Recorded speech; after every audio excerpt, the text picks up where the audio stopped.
choice to give up. But if I were to give up, I would be giving up on somebody else. Take us back to your 17-year-old self. Yeah. Like, that's a young age to be a first-time mum. And then look at you now, like you've got you're a doctor in psychology degree, like all of that. Like, tell us about your journey, because it's obviously formed and also then reshaped a lot of your life and your leadership and now what you're doing in business. Yes, absolutely. So when I was 17, I got to the point where it was obviously that I didn't have a choice but to be successful, because I had somebody else who was dependent on me. So I didn't have a choice. So I didn't have a choice to be, actually, you know what? That's not the truth. I had a choice to give up.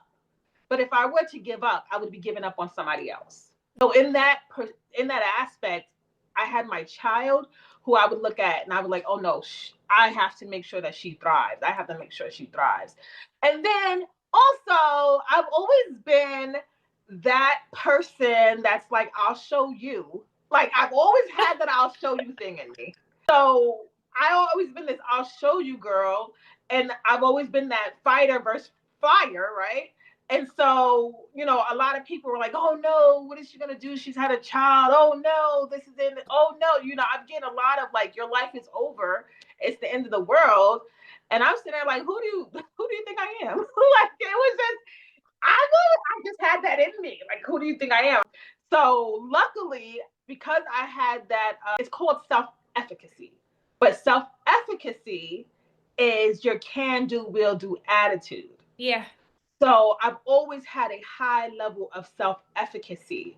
So when people start to have trouble in their lives and they like, oh, my self-esteem is too low, I would suggest stop looking at your self-esteem and start looking at your self-efficacy and your can-do, will-do attitude. And when you start to increase your self-efficacy and you start to achieve things, you'll start to feel good about yourself, and then your self-esteem will increase as well.